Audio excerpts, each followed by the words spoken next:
grabado por Silvia Martínez para Despertar es Audiolibros. ¿Dónde está el faraón? Apenas llegado Osarsip a su posada en Tebas, aseguró las 2 arcas con los papiros, dejó a Numbik al cuidado de ellas y se lanzó a la búsqueda de Amenjepat, del cual estuvo separado durante 5 días. ¿Qué había sido de él? Indagó a todos los criados y porteros de la posada y al guardia de la puerta de los escribas, y éste le informó que lo vio salir con un grupo de sílfides danzarinas el día de su llegada y no le vio regresar. A base de tomar innumerables informaciones, llegó a orientarse regularmente en aquel inconmensurable laberinto establecido con riguroso esmero, a fin de hacer posible el orden en tan complicado escenario como resultaba la populosa ciudad, con las 1000 y 1000 actividades a que vivían entregados sus habitantes. Los músicos, danzarinas, cantantes y toda la numerosa legión de gentes dedicadas a divertir al pueblo tenían una puerta especial de entrada y salida de la ciudad, y Osarsip fue informado de que acaso allí podría obtener noticias del amigo que siguió al grupo de danzarinas que prestaban servicio en la posada. En efecto, el guardia de aquella puerta confirmó haber visto entrar un joven vestido con traje estudiantil el día y la hora que Osarsip indicaba. Un pajecillo grácil y ligero como si fuera movido por un resorte y solo vestido con una faldita plisada azul y roja, se encargó de guiarle hasta un pórtico encortinado de azules colgaduras y donde se percibían intensos perfumes. Todo allí respiraba molicie, fatuidad, halagos, satisfacción. Para Osarsip, que había pasado 5 días con un sacerdote octogenario en las criptas de un templo olvidado entre las ruinas de Luxor, el contraste no podía ser mayor. Su alma se condolió profundamente al imaginar lo que habría sido del joven faraón abandonado a sus solas fuerzas en aquel lugar. Se culpaba a sí mismo por haberle descuidado tan completamente. De pronto, y al correr un grueso cortinado, le vio aparecer vestido como un Apolo griego, con un sol dorado ceñido a la frente, una brevísima túnica amarilla oro con flecos de campanillas que formaban armoniosa algarabía de sonidos a cada paso que daba. Era todo él un resplandor vivo de oro bruñido de la cabeza a los pies. Una alegre carcajada se escapó de él cuando vio a Osarsip tan austero en su traje estudiantil y su faz dolorida aún por la muerte del gran amigo que había llenado de grandeza sus días en Luxor. Osarsip, le dijo, abrazándole afectuosamente, qué poca suerte has tenido. Estás peor aún que cuando vinimos. En cambio yo, ya lo ves, he ascendido muchos escalones de un salto y he llegado a ser el divino Apolo que recibe el homenaje de las musas cuando me rodean pidiéndome favor y gracia. ¿No me tienes envidia? Osarsip hizo un supremo esfuerzo sobre sí mismo para no demostrar el desagrado y el asco que le causaba ver al soberano del poderoso país del Nilo convertido en un payaso infeliz y dichoso de haber llegado a tan ruin y despreciable situación. Se acercó a él y le dijo al oído, acuérdate que eres el soberano de Egipto y que te expones a un tremendo castigo de los dioses porque profanas tu dignidad y pisoteas a la patria. Por favor, Osarsip, toda mi vida estuve encadenado. Déjame hacer todas las locuras imaginables hasta que llegue el día de volver a Menfis. Vete, ya sabes dónde estoy. Nadie sabe aquí lo que soy. No padezcas por mí, Osarsip, que soy completamente feliz entre este loco mundo que me rodea. Estoy curado de mis amores a hurtadillas, porque aquí me hartaron de amor a pleno sol y a pleno día. Cuando vuelva a Menfis, ya lo verás, seré el faraón más grave y solemne que haya tenido Egipto. desde que el Nilo corre en sus playas. Eres libre, absolutamente libre de obrar como quieras, pero me permito recordarte que eres jefe de un numeroso pueblo que vive pendiente de ti y lo espera todo de ti. Por favor, Amenhotep, no defraude las esperanzas de tu pueblo y no defraude la esperanza mía que he llegado a quererte como un hermano. Osarsip pronunció estas palabras con el alma asomando a sus ojos y el corazón palpitando en ellas, y sin esperar respuesta dio media vuelta y salió del recinto, que no estaba a tono con la austera gravedad en que había vivido desde su primera infancia. Amenhotep se quedó plantado en aquel sitio como si una extraña fuerza lo hubiera paralizado. Este Osarsip, pensó, tiene cosas capaces de hacer saltar a una momia. A veces pienso que es un loco y otras que es un sabio y me quiere bien. Eso es fuera de duda. Un sujeto clarividente hubiera visto la irradiación de Osarsip como una nube dorada y fresca que envolvía al joven faraón hasta cubrirlo por completo de la cabeza a los pies. Quería olvidarlo para sumirse nuevamente en el medio ambiente de alegre locura en que pasó todos esos días, y no podía conseguir borrar su recuerdo. Se tiró sobre un diván y a poco se quedó dormido. Su espíritu, desprendido de la materia, se mantuvo perplejo unos momentos. El pensamiento fuerte y tenaz de Osarsip le atraía hacia él y formaba lucha con los pensamientos inquietos, aviesos y algunos ruines del elemento frívolo y alocado que le rodeaba. Su indecisión era bien marcada, pero hubo una circunstancia especial que inclinó la balanza. Vio que una de las danzarinas le había reconocido en su verdadera personalidad, porque era hija de una antigua dama del cortejo de su madre, que la apartó de su lado por haber descubierto en ella ambiciones desmedidas de interés y de lucro. Y la muchacha comenzaba a divulgar su descubrimiento entre sus íntimos, en los cuales nacía a su vez la mala idea de sacar provecho del personaje, que se ocultaba con la modesta indumentaria de un joven estudiante en vacaciones. Amenhotep, en espíritu, veía su peligrosa situación, pues comprendió que hasta se planeaba un secuestro para exigir un fuerte rescate. Y vio el pensamiento de Osarsip que, como un hilo de acero y de fuego, le llegaba desde la posada en el austero pabellón del patio de los escribas. Su cuerpo dormido saltó del diván y corrió como un loco hacia la sala guardarropa donde dejó su traje de estudiante el día de su llegada. Encontró que le habían sustraído una letra de cambio que debía ser efectiva con un banquero de Tebas y un bolsillo de seda con los últimos anillos de oro que le quedaban para pagar los gastos hechos en esos días. La moneda usada entonces por las gentes de fortuna eran anillos de oro o plata de una medida especial, y entonces pensó en Osarsip en que solo de él podía esperar salvación. Con vacilantes pasos caminaba hacia la sala administración, sin saber cómo salir del paso, pues le habían rodeado y no podía cubrir el gasto exagerado de que había hecho. Su asombro llegó al estupor cuando encontró a Osarsip, que le esperaba allí. Se abrazó de él como un chiquillo asustado o como un náufrago que ve a su alcance un madero flotante en la corriente. ¿Has venido por mí?, le preguntó ansioso. Justamente, Amenhotep, he venido por ti.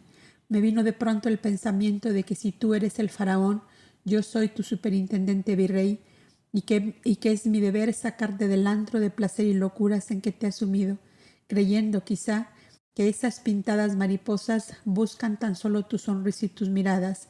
Pensé que podías ser robado y acaso reconocido en lo que eres, y así ponerte en situaciones que, de hacerse públicas, quedaría en muy mal lugar el faraón de Egipto. O sales de aquí ahora mismo conmigo, o yo dejo de ser lo que tú has querido que sea a tu lado. No puedo ser tu segundo con honra, y si tú no sabes ser el primero con la dignidad y honor que corresponde a lo que eres, vamos. Y lo tomó del brazo como a un chicuelo que no sabe lo que hace. Amenhotep se dejó llevar sin decir una palabra. Nadie pareció estorbarles el paso, quizá porque a esa hora de la mañana todos dormían o porque la fuerza espiritual del gran hijo de la princesa Timetis anulaba los elementos negativos que siempre están alerta para impedir el avance de los buscadores de la verdad y de la justicia. Al encargado de las caballerizas pidió sus caballos, y sin dar razón de lo que hacía, salieron de la ciudad al camino de regreso, pero antes de emprender la marcha se sentaron sobre una esfinge a la sombra de las palmeras. ¿A dónde vamos?, preguntó Amenhotep, que anonadado en absoluto por lo ocurrido, parecía haber perdido la voluntad de disponer de su propia persona. A donde no haya peligro para ti, Amenhotep. Parecería increíble que las más vulgares cosas de la vida tuvieran tal poder para trastornar el juicio de un gobernante de pueblos. ¿No has pensado que yo soy responsable hasta cierto punto de ti y de todo lo que te concierne? En verdad, comprendo que he obrado como un chicuelo alocado, pero no me tomes rencor, Osarsip, y sigue a mi lado, que aunque a veces me parece que te odio, juro por los dioses que estoy convencido de que solo en ti puedo tener plena confianza. ¿Qué hay en ti, dime, que a pesar de reconocer que vas por un camino contrario al mío, sé de cierto que jamás harás nada que pueda hacerme daño ni en un cabello de mi cabeza? Lo que para ti es enigmático, para mí es muy claro. En tu fuero interno, sabes que amo el deber como lo más grande y fuerte que hay en el alma humana, y como el deber de todo hombre bien nacido es no defraudar la confianza depositada en él, estás así bien seguro de que todo cuanto yo haga en relación contigo es para tu bien. Es verdad, y además, ¿sabes, Osarsip, que tengo una sospecha? Lo ignoro, tú dirás. Sospecho que tú no eres, como se dice, tan solo un hijo adoptivo de la princesa real. ¿Qué crees que soy entonces?, preguntó Osarsip, y ambos se miraron firmemente al fondo de los ojos. Creo que eres un hijo de sangre y de su carne, y creo también que tú lo sabes. Tienes los mismos ojos de ella, su misma mirada, su misma firmeza en el obrar. ¿Estoy en lo cierto? Osarsip se puso intensamente pálido. Luego levantó suavemente su mano y atravesó el dedo índice sobre sus labios. Era la forma en que los hierofantes y la alta nobleza egipcia indicaban que un solemne juramento le impedía hablar. Era el silencio de Isis, era el silencio de la esfinge. Antes que faltara a él, la muerte. «He comprendido», exclamó Amenhotep, y abrazó a Osarsip con una emoción indescriptible. Sintió el amor y lo irradió sobre él.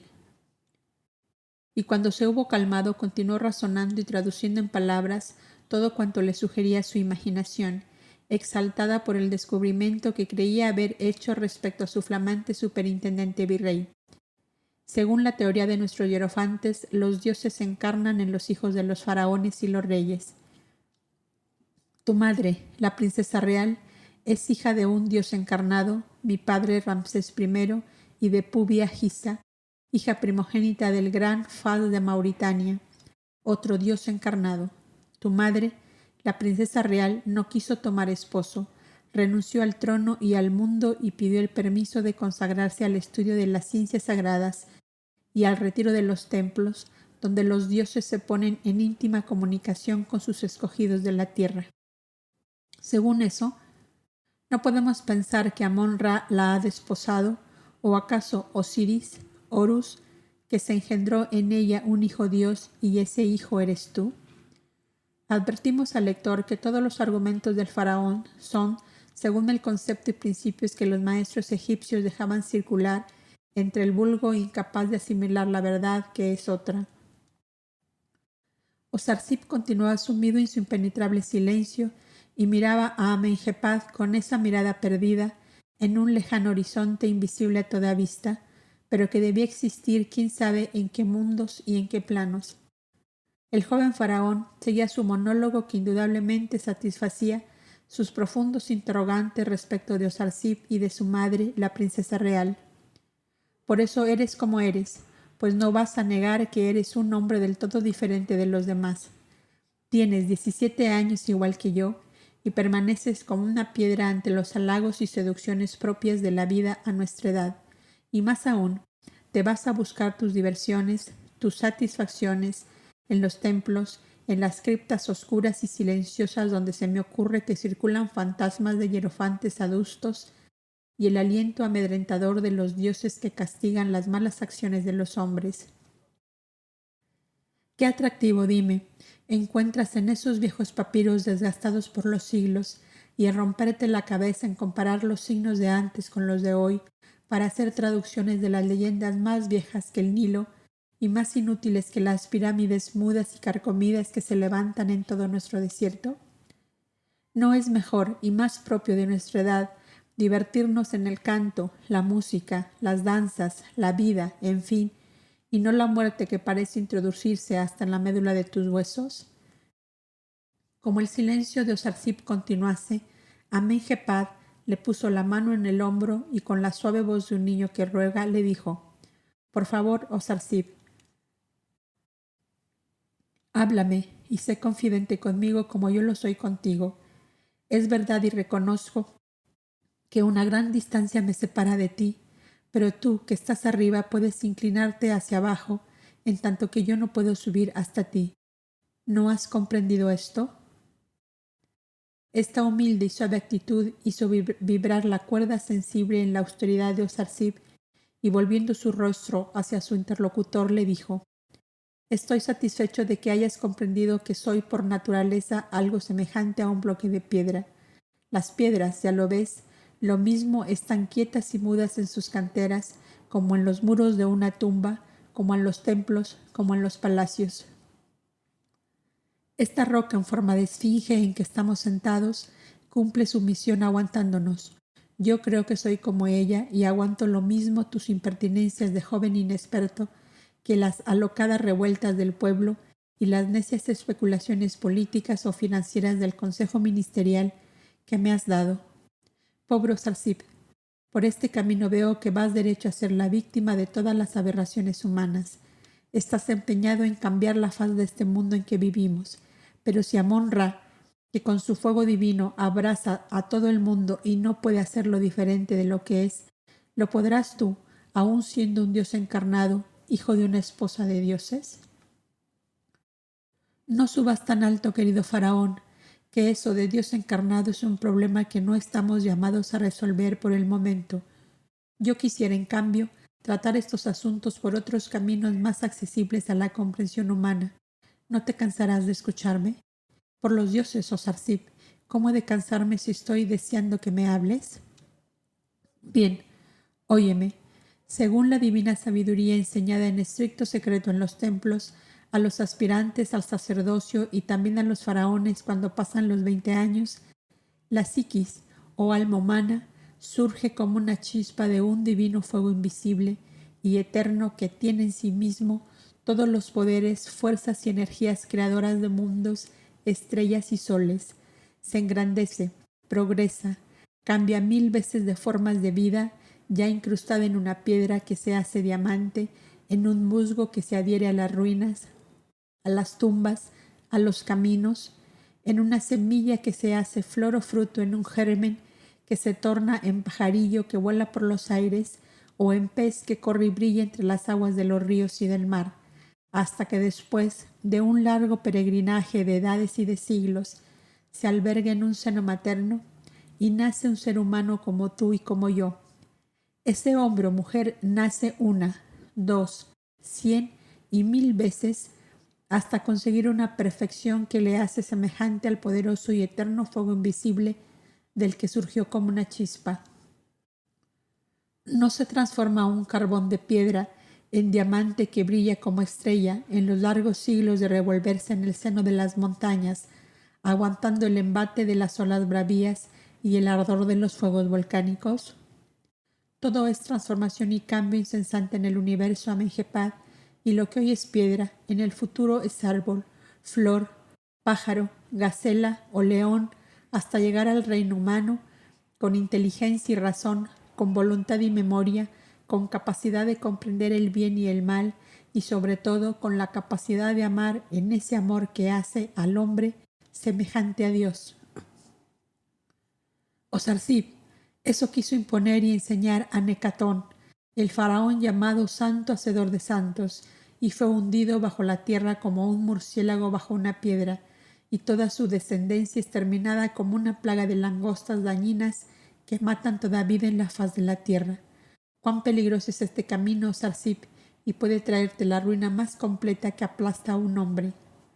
Tú eres el faraón, jefe de un gobierno y de un pueblo que aplastó como un murciélago al que quiso enseñar la eterna verdad a los pueblos, y por tanto puedes aplastarme también a mí, que te he manifestado la gran doctrina secreta para satisfacer tu inquietud por saber qué fuerza es la que me hace diferente de los demás. ¿Pero qué sacarías con eso? ¿Aplastándome a mí? ¿Matarías a la eterna verdad o podrías cambiarla en lo más mínimo de su eterna vida indestructible? Esa eterna verdad es más fuerte que todos los poderes y fuerzas humanas, y solo el loco orgullo y soberbia de los hombres les puede hacer concebir el pensamiento de que matando a un hombre matan una idea que es manifestación de una parte de la infinita sabiduría divina. Amenhepad, quizá te he dicho más de lo que permite el juramento que hice a mis maestros que tuve en el castillo del lago Merik, pero el Eterno Infinito sabe que en el fondo de mi alma hay algo que me dice que tú puedes ser un faraón justo, sabio, guía y faro de tu pueblo. Quiero serlo, Sarsip. Lo seré si tú me acompañas siempre. Seré como Soser, como Anekatón, como Amenhemet y como tú. Ahora sabes dónde estoy, en el pórtico de la sabiduría divina conducido por ti. Vamos a Abidos, donde 2 faraones santos y mártires quisieron hacer la dicha de Egipto y los hombres no la quisieron. Tú serás como el José de Israel, primer gran virrey que tuvo Egipto y que lo colmó de abundancia y de paz. Y tú serás el último Amenhephat, le interrumpió Sarsip, porque si haces lo que dices, los hombres te sacrificarán a ti y a mí para continuar en la negra posilga del error, la mentira y el vicio, únicas aguas que busca a beber. Vamos a Abidos, repitió el faraón, donde algún viejo sacerdote me iniciará en los cultos, en los ocultos misterios que tú sabes y que te han hecho como eres. Ambos montaron de nuevo y se encaminaron a la vieja ciudad de los recuerdos, donde la sangre de muchos mártires había humedecido las arenas y las losas de las criptas, y que mudas perpetuamente nada revelaban de todo el dolor y la muerte que habían presenciado. Numbik, el criado fiel, herencia del anciano Neferkeré, con los papiros que llevaba sobre el lomo de un asno llevado del cabestro, le seguía a cierta distancia y pensaba: mi amo no habría dejado a 2 chicuelos estudiantes las cosas santas de los dioses que él guardaba. Deben ser estos grandes personajes que se ocultan. Saben los dioses por qué. Amo mío, Neferkeré, que habitas la gloria de Osiris, tú me mandaste a seguirle. Tú estás obligado a salvarme. Numbik, gritó Sarsip, apresura el paso de tus asnos para que lleguemos a Abidos antes de que cierre la noche. Sí, mi amo, contestó sobresaltado el buen hombre, que creyó haberse descubierto en sus secretos pensamientos.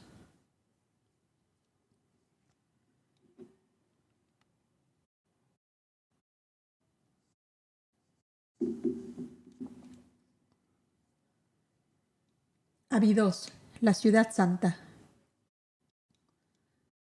El dolor, crisol purificador de las almas humanas, lo es también de las ciudades y de los montes o desiertos que les rodean.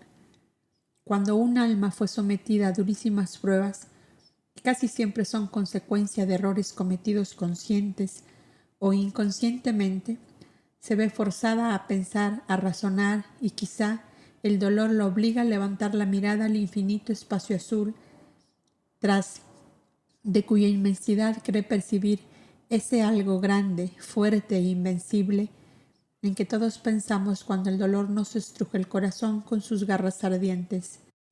Y las ciudades, aldeas o desiertos habitados por seres duramente azotados por el dolor, aparecen plenas de vibraciones de sacrificios, de inmolaciones, de nobles renunciamientos, lo cual forma en torno de ello un halo misterioso de recogimiento y santidad. Y todo esto fue percibido por ambos estudiantes viajeros cuando traspasaron la enorme puerta de mármoles ennegrecidos por el tiempo y de chapas de cobre que los siglos habían enmohecido. Y Yosarsib, Amenhepad y Numbik entraron silenciosos y pensativos. Ningún portero hacía guardia en la puerta. Ningún viandante transitaba por las calles. La tarde caía lentamente y las sombras del anochecer luchaban con los últimos resplandores del moribundo sol poniente. «Me invade el pánico, Sarsip», exclamó por fin Amenhepad, mientras al paso lento de sus caballos iban deslizándose sin ruido por un gran espacio abierto en el cual se veían como oscuros montículos algunas pirámides rotas, obeliscos tirados a tierra, como gigantes insepultos que el tiempo tornaba en piedra. Aquello había sido, sin duda, la gran plaza llamada de las caravanas, que en la mayoría de las antiguas ciudades era el refugio y albergue de los que buscando seguridad hacían los viajes largos en conjunto. Osarsib, con el alma absorbida por grandes y graves pensamientos, ni aún escuchó la exclamación de su compañero y continuó la marcha en silencio. «¿A dónde vamos?», preguntó algo inquieto el joven faraón. Osarsib, sin detener la marcha, sacó de su bolsillo un pequeño croquis grabado en un trocito de piel de cordero blanca como un papel. «Tengo aquí demarcada la dirección», dijo. «Me la dio el sacerdote Neferkeré. Allí vamos y allí estaremos en seguridad». Y fueron penetrando a la silenciosa ciudad de Anekatón, gloria en otros siglos del antiguo Egipto y de su sacerdocio iluminado por la luz de la divina sabiduría. Solo encontraban silenciosas mujeres que volvían a sus casas cargadas con cántaros de agua que habían recogido en el estanque público, otras con grandes canastas de ropa que habían lavado en el Nilo, algunos viejos pescadores que, amarrados sus botes, volvían con los cestos de la pesca que habían conseguido. Nada que revelara alegría, prosperidad ni riqueza. «Vientos de muerte pasaron por esta tierra», exclamó Amenhepad. «El egoísmo y la inconsciencia humana son en verdad vientos de muerte», contestó con amargura Osarsib. «Para muchos es esta una ciudad maldita, Osarsib. Tú que tanto sabes, dime, ¿qué es la maldición de los dioses y por qué la arrojan cuando les place?» «No son los dioses, son los hombres ignorantes y malos. Podemos pensar que las inteligencias superiores que llamamos dioses se enrabian y maldicen como los esclavos haraganes cuando los azotan. No, hombre, no. Es absurdo pensar tal cosa. Voy viendo que todo el mundo es como un viento de muerte. Tú me haces pensar así y creo que tienes razón. ¿Sabes tú lo que fue de Anek, el faraón santo, hacedor de santos, según el decir de las gentes que lo mencionan en secreto?» Moisés lo miró con una mirada inquisidora que Amenhepad interpretó enseguida. «No me juzgues falso ni traidor, Osarsib. Todas las preguntas que te hago es por la necesidad que siento de conocer la verdad, y sé que solo de ti puede llegarme la verdad sin falsificaciones intencionadas. Gran honra me haces, faraón, con tus palabras. No estoy al tanto de los sucesos de ese tiempo, pero lo que he recogido de algunas tradiciones me hacen suponer que no murió de muerte natural, sino causada por drogas maléficas que le consumieron la vida lentamente. Se cree, según esas tradiciones, que el pontífice Tamer es descendiente del más fiel notario y amigo suyo. ¿Sabes si él sigue las doctrinas de Anek? ¿Quién puede penetrar en el mundo interno del pontífice Tamer? Cualquiera averigua lo que él piensa. Es noble y bondadoso en extremo, pero nada deja traslucir de su pensar y sentir en cuanto a esto. Es impenetrable. ¿Y tú te vas pareciendo a él, Osarsib? ¿No te parece que eres injusto conmigo? Amenhepad, me has elevado al rango de tu segundo en Egipto, y yo he aceptado colaborar contigo en la inmensa carga de gobernar y cuidar de un vasto país. Ni tú ni yo debemos, según creo, provocar separatismos y divisiones en el sentir y pensar de los que hoy viven en paz. Si removemos injusticias cometidas tiempo atrás, los descendientes de los que fueron víctimas levantarán polvaredas de odio contra los descendientes de los victimarios. Y otra vez arde el fuego de la discordia. ¿Quién sale ganando nada? Es verdad, del odio no sale nada más que destrucción y muerte. ¿Por qué tendré que reconocer que siempre tienes tú la razón y no yo? Contéstame. Oh Faraón, yo tengo un alma muy vieja. Seguramente largas y fuertes experiencias sufridas me hicieron como soy. Tú debes ser un espíritu más joven, al cual le falta tener las duras experiencias que yo he tenido. Eso es todo, y nada más que eso. Osarsip volvió a examinar el croquis y luego leyó a media voz. Doblar a oriente llegando al obelisco de Piedra Negra. Allí lo tenemos, dijo. Apura el paso, Nombik, que aquí debemos torcer el camino. A poco andar llegaron al viejo portalón de una casa que en sus buenos tiempos debió ser hermosa. Estaba anexa a un templo pequeño consagrado a Horus, el gran hijo de Osiris y de Isis, según el credo egipcio de aquella época. En el pórtico aparecía en alto relieve sobre el muro frontal la sagrada trinidad egipcia, Osiris, Isis y Horus pequeño, tomado de las manos por sus divinos progenitores. Esta posesión ha pertenecido al último descendiente de Anekatón, el sacerdote Neferkeré, muerto hace apenas 4 días, dijo Osarsip desmontando de su caballo. Penetremos confiadamente en ella porque su dueño me ha dado escritura de donación a tu hermana y madre mía, la princesa real. Bien, bien, entremos pues a una casa nuestra, aunque sea una ruina. Por lo menos en ella no nos asaltará el temor de ser asesinados, contestó casi con alegría el joven faraón. ¿Quién vive aquí? Preguntó. 2 criados que fueron de Neferkeré, con un hijo y una hija que tejen persianas de juncos y alfombras de esparto y cáñamo. Este anciano matrimonio sabe mucho de la gloria de Abidos y acaso de Anek, si te interesa saber. Ya ves que confío en tu nobleza de faraón, hermano de Timetis, princesa real de Egipto. Gracias, Osarsip. Te juro por los dioses que no defraudaré tu confianza, ni olvidaré jamás cuanto has hecho y haces por mí. Y aunque los ministros y mi madre quieran que te mande a la compra de barcos en los talleres fenicios, creo que no podré pasarme sin ti. Te aseguro que no puedo confiar en ninguno de ellos. Tú que eres de tan larga vista, ¿qué piensas de esto? Pienso en verdad que a la reina madre y a tus ministros les molesta un tanto mi presencia en el gobierno, por más que todos ellos la quisieron porque necesitaban un pararrayos frente al pueblo. Justo, eso mismo he pensado yo, aunque no quería decírtelo, y quieren alejarte de mi lado y del país por un medio honroso al parecer, pero horriblemente malintencionado en el fondo. ¿Cuál será el verdadero móvil de todo esto? Si me prometes no tomar ninguna medida violenta, yo te lo puedo decir. ¿O con que lo sabías y callabas? Ya te lo explicaré todo aquí adentro. Entremos. El hijo del anciano matrimonio salió a recibirles y Osarsip presentó las recomendaciones que por escrito le diera el anciano sacerdote del templo de Luxor.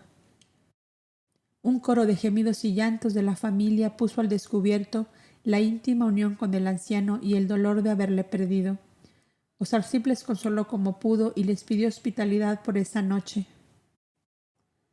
Aquí manda nuestro amo que os hospedemos en la que fue su habitación cada vez que venía, dijo la anciana, que los fue haciendo pasar por una larga galería llena de caballetes con fardos de la materia prima necesaria a sus tejidos. Cuando ambos jóvenes se encontraron en la sala biblioteca del anciano sacerdote, Osarsip dijo a su compañero de viaje: «No sé si te desagrada, Amenhotep, enterarte aquí de cosas que quizá no habías pensado ni te interesen». «¿Te interesan a ti?» «Mucho. Nada es más interesante para mí que conocer la verdad de todo cuanto está ligado a la humanidad, a la patria y al ideal que sustento.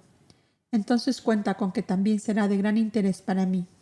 «Bien, comencemos a desenterrar verdades y recuerdos», dijo Osarsip, y sacando de su bolso unas tenacillas y oxidadas llaves, fue abriendo unas puertitas inadvertidas en el ensamble de viejas maderas que cubrían hasta la mitad el muro frontal de la habitación. Eran 5 puertitas y abiertas dejaban ver pequeñas arquitas de cuero prolijamente repujado y con fuertes cierres de plata. «Por los dioses», exclamó el faraón, «aquí debe haber más oro que el que guardan las minas de Kush». «Creo que te equivocas, faraón. Aquí no debe haber más que escrituras, recuerdos, injusticias y dolores.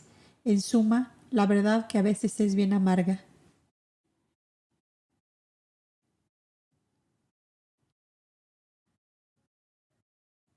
Y la primera arquita estaba sobre la mesa.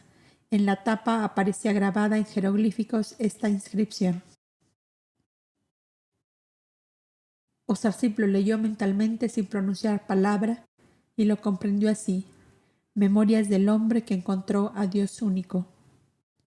En el interior se encontraba un fajo de documentos comprobatorios de las epístolas, mensajes, ordenanzas y decretos que falsos amigos, grandemente favorecidos por el autor, habíanse cruzado como una red tenebrosa en la cual habíanle envuelto hasta llevarle al oprobio y a la muerte.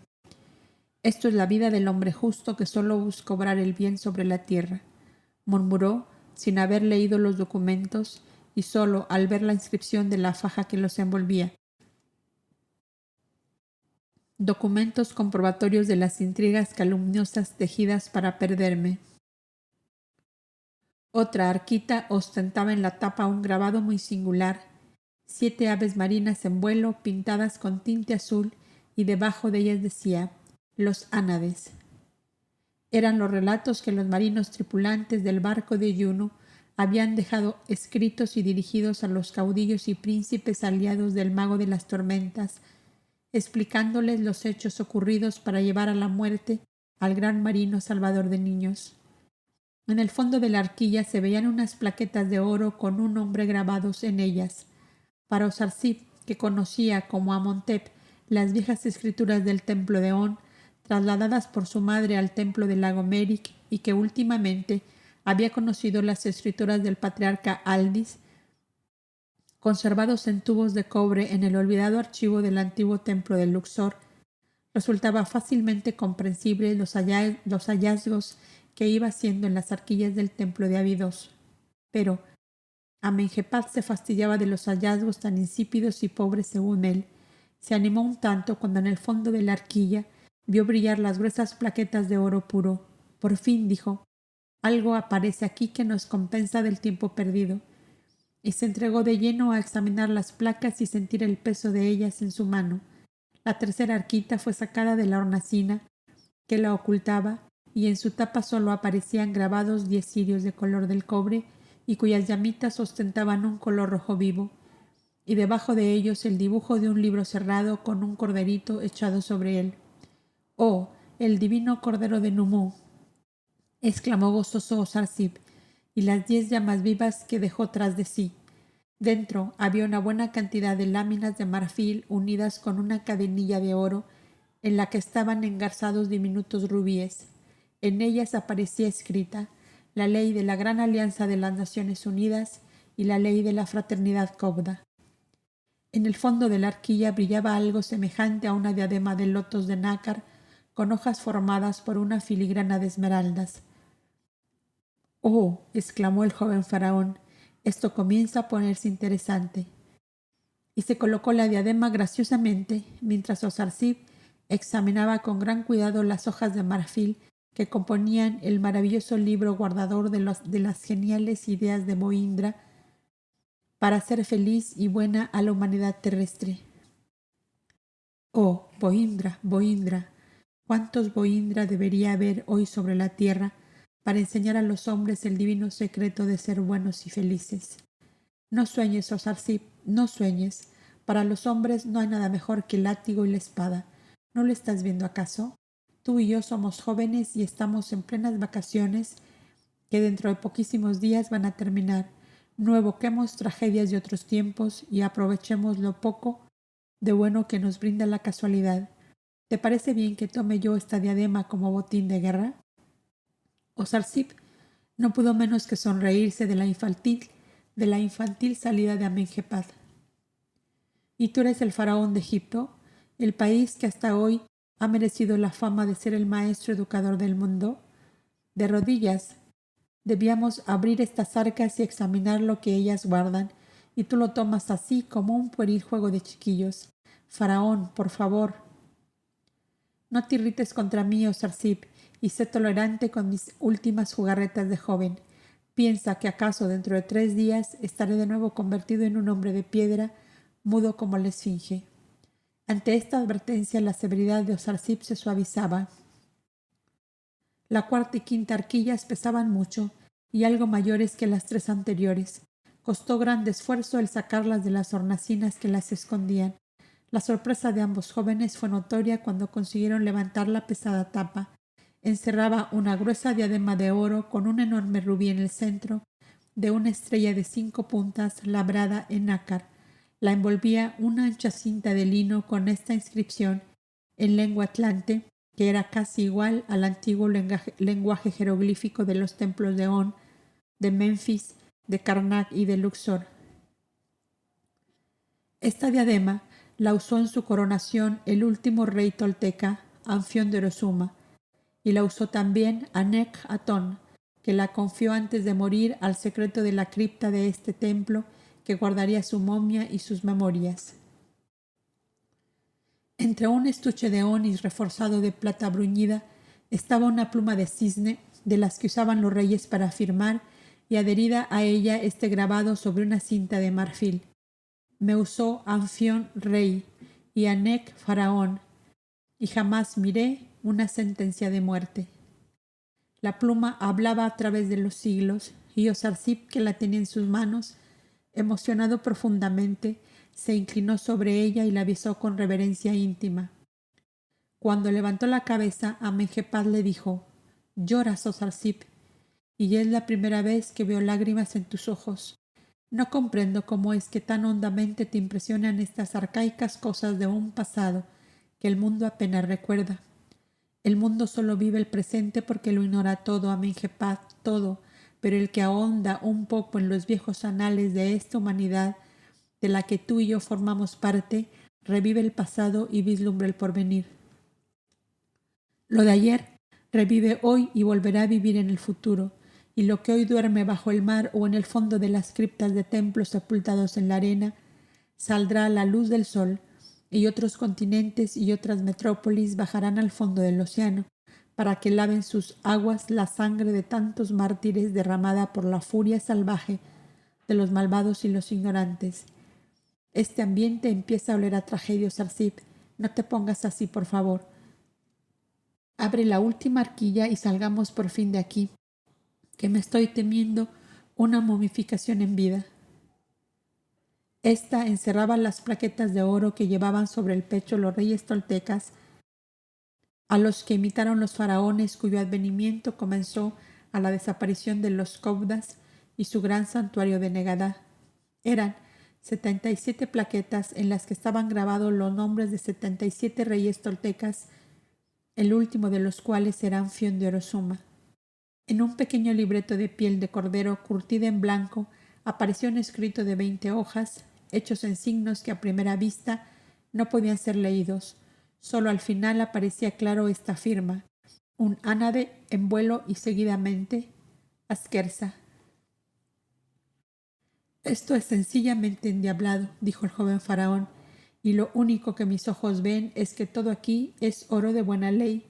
¿Te parece que hagamos, qué te parece que hagamos con estos valiosos tesoros?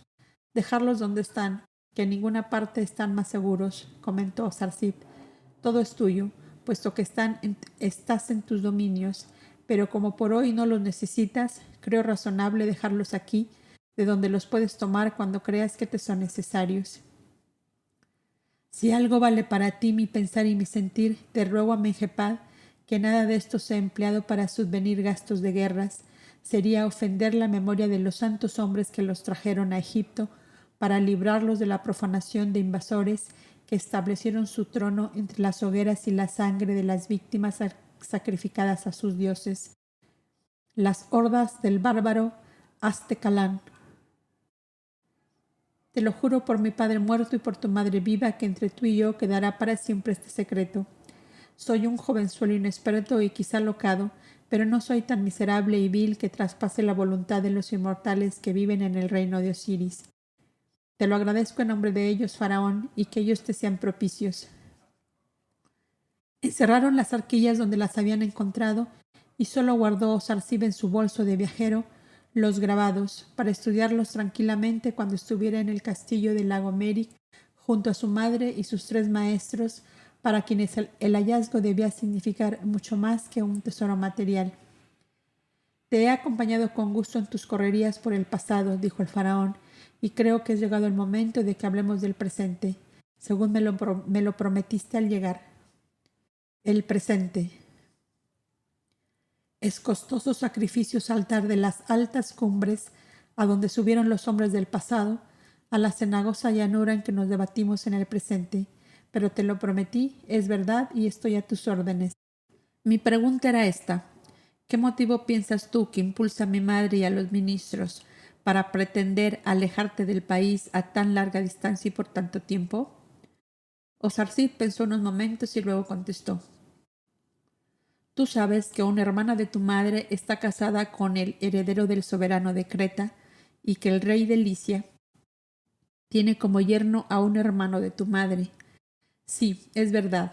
Hace 3 años estuvieron a visitarla y es continua la correspondencia epistolar que sostienen. Bien, entre la hermana casada con el heredero de Creta y el hermano esposo de la heredera de Licia proyectan un levantamiento conjunto para echar por tierra a los viejos soberanos que tardan demasiado en terminar sus días y solicitan de Egipto un simulacro de invasión bajo un pretexto buscado con habilidad. Con la oposición tuya no cuentan, porque creerán fácil hacerte callar, pero cuenta de cierto con la oposición mía y de mi madre, que aunque renunció al trono y a la corona de Egipto, no ha renunciado al amor de su pueblo que a una palabra suya. Oh, ya, y quieren alejarte a larga distancia para tener libertad de acción. Pues no será, lo juro por Amon-Ra y por todos los dioses buenos y malos del universo. Con un gran golpe de puño sobre la mesa en que se apoyaba el joven faraón, refrendó su juramento. ¿Y tú lo callabas, añadió suavizando su voz y su actitud. Lo callaba hasta el momento en que tu ministro de Finanzas me insinuara la conveniencia de exigir a los gobiernos de Creta y de Licia la explotación de las minas de hierro y de cobre a cambio de nuestros cereales, según los convenios hechos hace casi 3 años. Ahora comprendo muchas otras cosas, exclamó pensativo el faraón. ¿Qué fue del viejo capataz de minas que desapareció con su hijo a su regreso de Creta? ¿Qué se hizo del mensajero enviado a Licia, que llegó a Menfis una noche y no amaneció en su casa al día siguiente? ¿Lo sabes tú, Osarsib? Oh, Amenhepad, si empiezas a remover así la ciénaga, ¿acaso va a salir tanta podredumbre que tú y yo moriremos ahogados? 3 años atrás, ambos teníamos 14 años, y ni tú gobernabas el país, ni era yo tu superintendente virrey. No somos, pues, responsables de lo que ocurrió hace 3 años.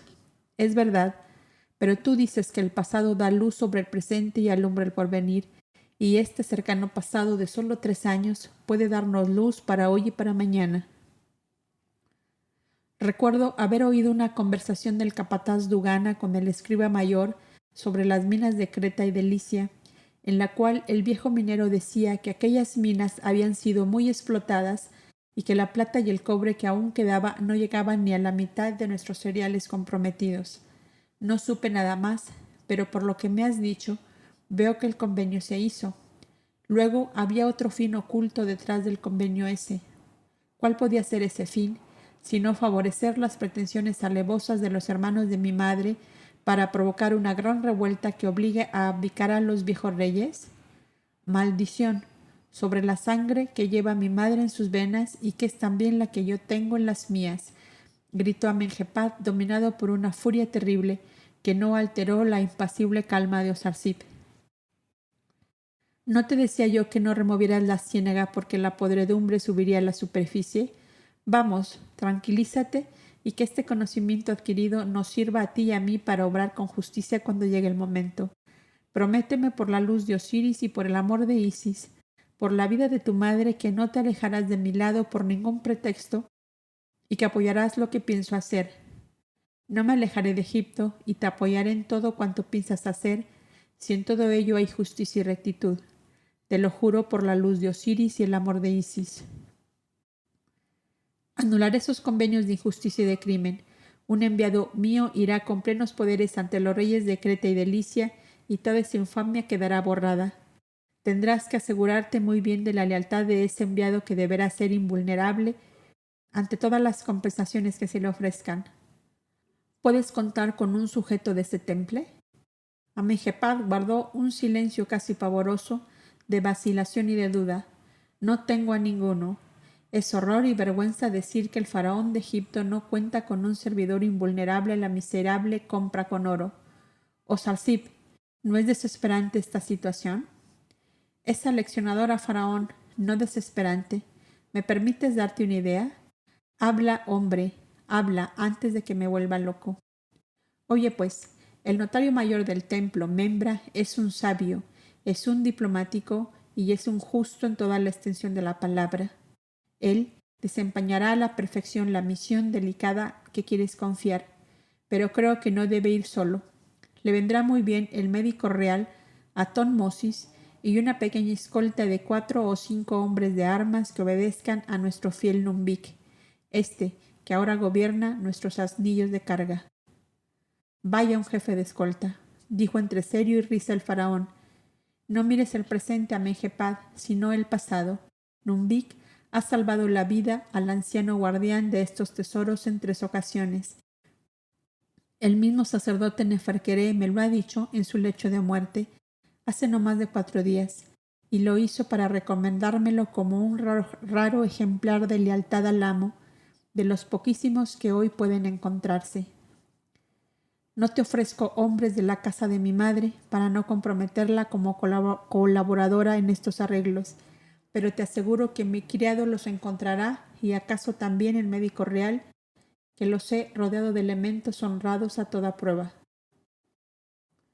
Eres mi superintendente virrey y quedas encargado de arreglar este asunto con el notario mayor Membra, con el médico real y con tu fiel Numbik. Y dime, ¿por qué pones al buen médico al lado de Membra? Me obligas a decirte algo que deseaba callar para no hacerte sufrir. Habla, por favor, que lo amargo hace bien a la salud. La reina madre hace mucho uso de alquimistas y de magos. Unos vienen y otros van, y el médico real ha comprobado que algunos de sus pacientes murieron por el veneno que se ignora quién lo aplicó. Eran escribas de palacio y tenían secretos comprometedores. Amenhotep se oprimió la cabeza con ambas manos, y Osarsip vio luego que caían gruesas lágrimas sobre la mesa en que aquél estaba apoyado.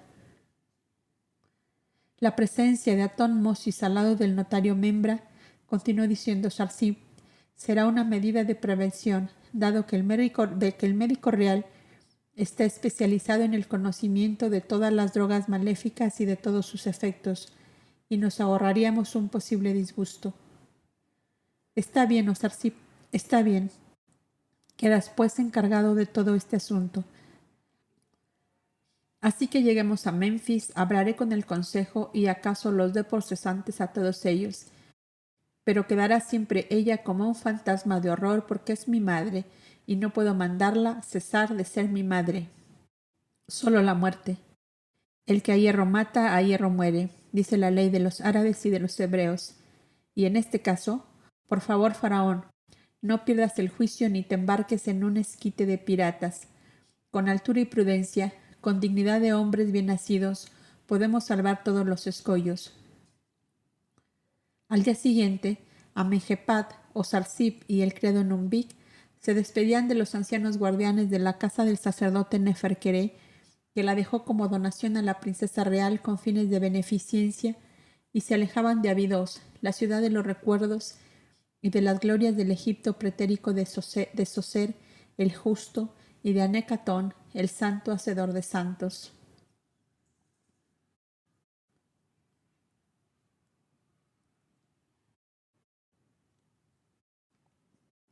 Los hierofantes de Menfis, compañeros y aliados del alma iluminada de Osarsip, los hierofantes del gran templo de Menfis, celebraban semanalmente una asamblea secreta en que estudiaban a fondo las posibilidades y los escollos que el futuro legislador taumaturgo encontraba en su camino hacia las grandes realizaciones para las cuales había tomado la materia física, la religión con un Dios único universal. La humanidad terrestre se ahogaba en una turbia inundación de errores y de fanatismos. Todas las pasiones humanas tenían su Dios tutelar que auspiciaba, que autorizaba y aún glorificaba las más abominables supersticiones. El alto clero egipcio, formado tan solo por 21 hierofantes, comprendía bien todo el mal que arrastraba a la humanidad a un abismo, tal como había ocurrido siglos antes en las viejas civilizaciones lemuriana, atlante y sumeriana. Se habían desposado con la verdad y permanecían fieles a ella en el secreto de su corazón y en el silencio de las criptas, porque se sabían impotentes para contener la tremenda marejada de decadencia moral y espiritual que iban hundiendo a la humanidad. Los clarividentes habían percibido en sus meditaciones la íntima voz de un compañero y aliado que había traspasado el umbral de la vida física y les llegaba clara y nítida desde la orilla lejana. Tamer, hermano mío, decía esa voz, soy Neferkere, el último descendiente del faraón que tanto amaste. Estoy libre en la inmensidad infinita del único y te acompaño desde aquí en la eterna fidelidad a la suprema verdad que él quiso enseñar a los hombres, pero ellos no lo quisieron. El aviso extraterrestre había llegado, pero faltaba la comprobación que les llegó con Osarsip pocos días después. Yo le he asistido hasta su último momento, afirmaba el hijo de Timetis, en secreta asamblea con el pontífice Tamer y sus hierofantes reunidos en la cripta del gran templo de Menfis. Todo cuanto el lector conoce de lo realizado por Osarsip referente al anciano sacerdote desaparecido, lo conocieron en aquella asamblea solicitada por el joven para este fin. Allí se estudiaron y descifraron todas las escrituras que él traía de su laboriosa andanza por las tierras del sur. El anciano pontífice se conmovió intensamente cuando tuvo en sus manos el manuscrito que decía Memorias del hombre que encontró a Dios único. Sacó de su pupitre un libro de sus apuntes y llamando a su lado a Osarsip le dijo: ¿Ves esto? Léelo en alta voz. Osarsip leyó: Yo, Nefer, notario del faraón Anekatón I, declaro haberle visto escribir la historia de su vida que llamó Memorias del hombre que encontró a Dios único.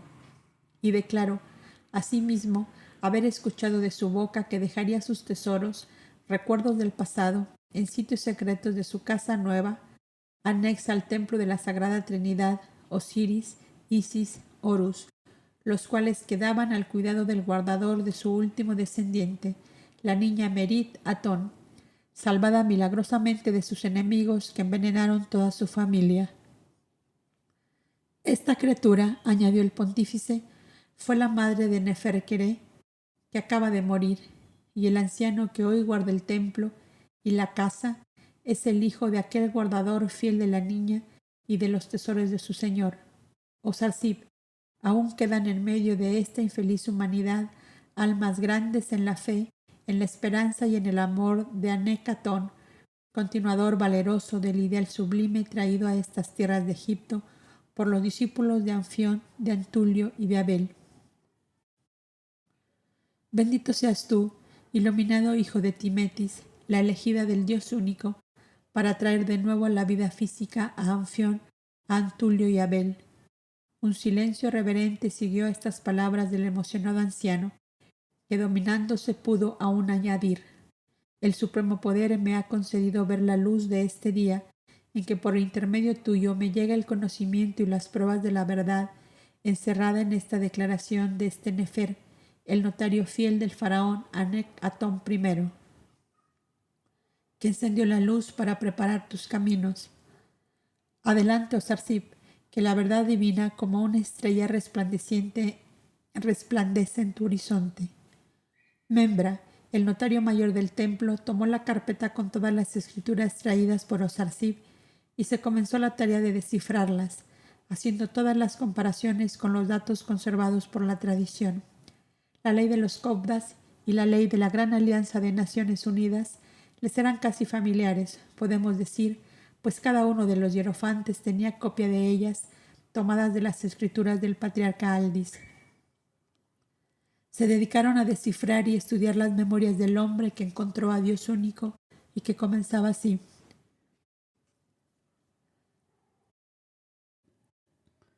Vengo de una tierra que hoy duerme sueño de muchos siglos, bajo las aguas de dos mares que se unieron al desaparecer la grande isla que los dividía, Atlántida, bendita y gloriosa un día, cuando el Dios único, autor de mundos y seres, la vio caminar con su ley de amor universal, y desventurada y maldita, cuando ella borró con sangre de crimen y lodo de vicios esa ley eterna y santa que es vida, paz y felicidad para los mundos, los pueblos, las familias y los individuos. Mi ciudad natal se nombraba Dios Sol, y mi nombre de nacimiento era Anade de Askersa, del país de Zeus. Mis progenitores seguían las doctrinas de la ermita del Cerro de los Pinares, en la que unos hombres sabios y piadosos llamados profetas blancos, por el color de sus vestiduras, vivían consagrados al estudio de la naturaleza y a hacer todo bien posible a los seres humanos que se acercaban a ellos. El cultivo de la tierra les proveía el sustento de la vida. Yo formé entre aquellos solitarios y enseñé a quienes encontré en mi camino lo que a mí me fue enseñado, por lo cual me vi duramente perseguido por los gobernantes de la gran ciudad que habían clausurado la escuela de la montaña santa y dispersado a los solitarios por la muerte o por la cárcel vitalicia. Yo, el más joven de todos ellos, fui ayudado a escapar del calabozo y prófugo hacia las tierras altas con 3 discípulos de la escuela, llegué al país llamado Mauritania. Traspasé a lomo de asno las grandes montañas, orillé las grandes aguas que inundaron la llanura por la abertura de la cordillera, hasta llegar después de un larguísimo viaje a las aguas dulces de un riacho cristalino que corría por un valle de palmeras gigantes y palmeras enanas. Membra, el notario, hizo aclaración a estas últimas palabras. Estas aguas dulces y este riacho, dijo, no puede ser otro que nuestro Nilo de hoy, que corre en un valle de palmeras gigantes y palmeras enanas, como el narrador llama a lo que nosotros llamamos papiro. Todos estuvieron de acuerdo y la lectura continuó así. Encontré una pequeña colonia de prófugos, también atlantes, a los que se les habían unido algunos venidos de los países de eternos hielos, regiones polares del norte casi inhabitables. De unos y otros escuché relatos, crónicas, tradiciones, en que vi claramente el designio divino de unirnos en esta tierra que por entonces llamaban país de Kemi, siglos después Sior o en la actualidad Egipto. Los del norte conservaban la tradición de un extraordinario arcángel profeto-genio que llamaban Yima, que había descendido a la tierra en un rayo del sol de amanecer, al cual el Eterno Invisible había enviado a reunir los pocos hombres valientes de la tierra para formar una raza de elegidos. Su culto era, pues, el fuego que según ellos emanaba del mismo sol de donde había venido su profeta. De modo que para encenderlo esperaban el sol ardiente del mediodía y poniendo a su reflejo un bien pulido trozo de cristal de roca, lo acercaban a una hoja reseca de palmera y aquel reflejo solar la hacía arder. En ese instante cantaban su plegaria del amanecer.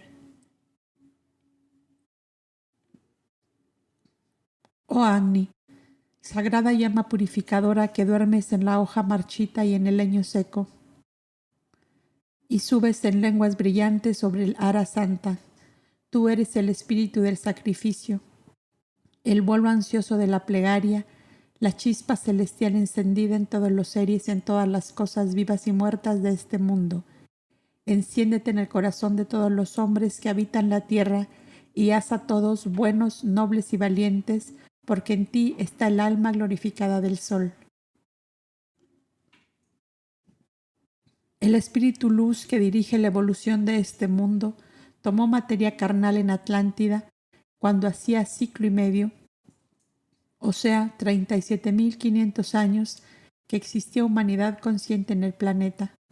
Fue Anfión, llamado el Rey Santo. Era el país de Otlana y su capital se nombraba Orozuma.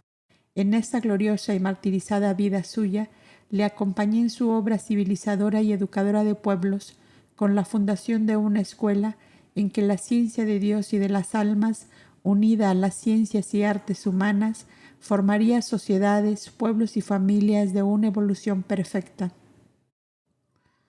Hijo de padres que adoraban a Dios único, creador y sostenedor de mundos y de seres, el joven Anfión fue lo que fueron sus antepasados, los nobles y gloriosos toltecas que hicieron la grandeza del continente atlante. Su padre fue Senegaldo de Otlana, 38º rey de la gloriosa dinastía de los Ataulfos. Obtuvo del eterno dueño de almas y vidas, en premio a la rectitud de la suya, un hijo, como no habría dos en la tierra, y fue Anfión Ataulfo, la corona y la gloria de su padre. Senegaldo rey me había donado un cerro en sus dominios que era llamado Cerro de los Pinares, por los enormes pinos que crecían en sus laderas.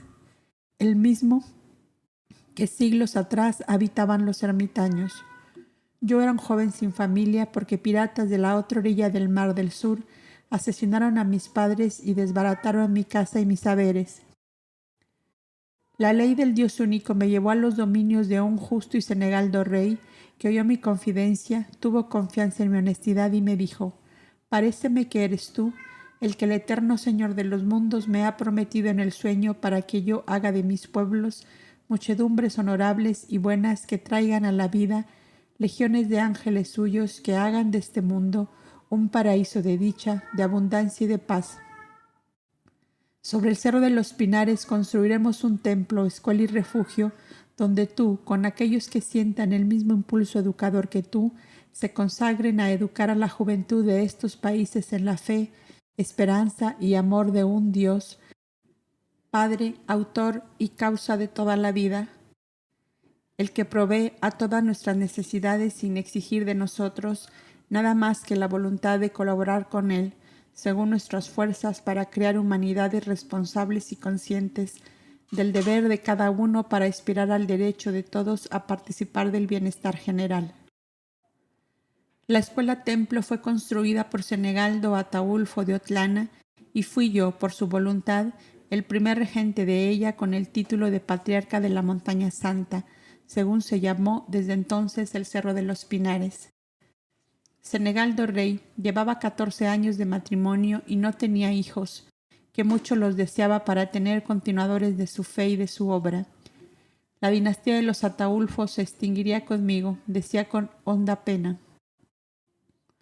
Si el eterno Señor de los mundos no me concede un hijo continuador de nuestra fe y de nuestra vida, y yo, hombre de igual edad que la suya, le decía: Dios es nuestro Padre, y no porque falte para ti su amor es que no te da hijos, sino porque Él quiere, oh Rey, que tengas empezada tu tarea educadora de pueblos para darte el hijo que continúe tu obra. Se lo dije para consolarle y a la vez darle la luz de una esperanza, pero salió tal como le dije, por lo cual me tomó grande confianza creyéndome un iluminado de Dios que hacía anuncios en su nombre. El hijo deseado llegó al cumplirse 1 año de haber dicho aquellas palabras. Y fue Anfión Ataulfo, que colmó y sobrepasó en mucho el sueño y la esperanza de su padre. Cuando el amado rey Senegaldo tuvo la convicción de que la esperanza de un hijo era una realidad, corrió a la Montaña Santa con la fausta noticia. Fano-san, mi amigo profeta, me dijo en un íntimo abrazo: tu anuncio se cumple. De aquí a 3 lunas seré un padre feliz. Mi Padre Dios sabe que deseo un hijo varón que me sustituya en el gobierno de estos pueblos. Pero si en su voluntad soberana ha decretado la venida de una hija, Lo mismo la recibo con amor porque será la primera mujer que gobierne pueblos. Será también un Ataulfo y sabrá ser justo como todos sus antepasados. Será un hijo, me atreví a decirle, no sé por qué, y será tan noble y justo y bueno que cuando nuestro Padre Dios te llame a su reino celestial, partirás sin pena, porque dejarás otro tú al frente de tus pueblos. El júbilo de Senegaldo, el rey, llegó al máximo con estas palabras de su solitario amigo de la montaña santa, que con solo 6 compañeros de ideal y de vocación trabajaba en la tierra como labriego, en el bosque como pastor de ovejas, en la escuela como maestro de niños huérfanos y en el santuario como cirio de propiciación, pidiendo a Dios nuestro Padre eterno más obreros para sus campos, más niños para educar, más dolores para consolar, más enfermedades del alma para curar. Y las lunas pasaron y llegó el hijo esperado en el plenilunio del mes primero del invierno, cuando la nieve blanqueaba como el velo de las vírgenes en las copas de nuestros pinares, en la torre de nuestros observatorios y en los vetustos torreones del palacio de Senegaldo Rey. Las cumbres de los cerros eran blancas también, y todo vestía de blanco a la llegada del príncipe heredero de los Ataulfos, la más antigua y gloriosa de las dinastías reinantes en el continente. Genios de la concordia llamaban en todos los países amigos a los soberanos de Otlana, que tenían en su escudo heráldico una vid que se enredaba en el grueso tronco de un olivo centenario y alrededor esta inscripción: Concordia, madre de paz y abundancia. Fue llamado Anfión Ataulfo como el primer rey fundador de la dinastía. Todo el continente recibió con júbilo la llegada del primer hijo de los soberanos de Otlana, porque los 14 años que en vano esperaron sucesión hubo temor y zozobra si Senegaldo moría sin dejar heredero, porque un hermanastro suyo vagaba por el continente anunciando palabras de magos negros que predecían una cercana muerte de Senegaldo a causa de un terrible accidente y que él sería el sucesor por derecho indiscutible. El hombre propone y Dios dispone, decía el rey, cuya inquebrantable fe en el poder divino y en la sabiduría de la ley le hacía esperar un continuador fiel a la fe y a la obra civilizadora de la dinastía que ya era casi milenaria. Vida de paz y de sosiego fue la mía en la montaña santa, porque aún el más penoso trabajo hecho con amor se convierte en delicia para el cuerpo y gloriosa alegría al espíritu. Senegaldo Rey y yo éramos como 2 hermanos que hubiéramos nacido bajo el mismo techo y una misma madre hubiera arrullado nuestro sueño.